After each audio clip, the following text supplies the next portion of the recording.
Ever heard the sayin', waste not, want not? Well, honey, today we're turnin' scraps into liquid gold, and I ain't talkin' moonshine, I'm talkin' vinegar. Homemade vinegars from scratch, from apple scraps to rose petals.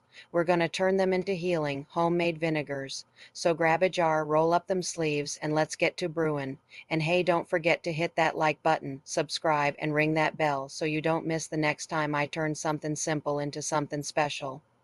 Now I know what some of y'all are thinking. I can just go buy vinegar at the store. But listen, homemade vinegar ain't just cheaper than store-bought. It's richer in nutrients, better for your body, and it carries the love you put into it. Apple cider vinegar can help with digestion, clear up your skin, and it even makes a mighty fine hair rinse. And rose vinegar?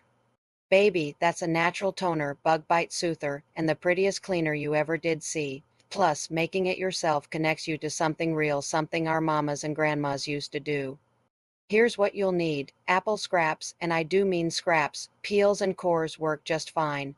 1 tablespoon of sugar per cup of water, filtered water, a glass jar, coffee filter or cheesecloth, and a rubber band. Start by tossing those clean apple scraps into your jar. Don't matter if they're a little bruised, you're not wasting a thing. Today, cover the scraps with filtered water, then stir in the sugar. Sugar's the food for the fermentation party that's about to happen. Cover the jar with your cloth or coffee filter and secure it with a rubber band. Now set it in a warm, dark place somewhere it can sit still for a spell. Stir it once a day for the first week. After that, strain out the solids and let that liquid sit for 3 more weeks till it smells nice and tangy.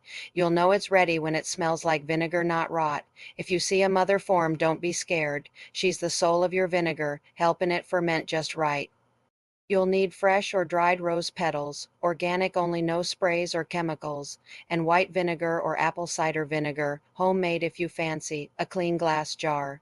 Now this here's the pretty one. Rose vinegar is gentle, fragrant, and perfect for skincare. Fill your jar about halfway with clean petals, then pour your vinegar over 'em till they're fully submerged. Cap that jar and let it sit in a sunny window for about 2 weeks. Shake it gently every day. Once it's ready, strain out the petals and bottle it up. You'll have yourself a floral vinegar that smells like a southern garden in June. And here's a few more ways to put this liquid gold to work. Rinse your hair for shine and scalp health. Soothe sunburn or bug bites. Clean your counters without chemicals. Add a splash to tea or water for a wellness tonic. Use it to pickle fresh veggies or make fire cider. Well, I hope this video blessed you, helped you, or even just made you smile. If it did, do me a favor, hit that like button, subscribe, and share it with someone who needs a little homestead healing in their life, and tell me in the comments, what kind of vinegar would y'all like to try next? I'm thinking citrus. Or maybe lavender.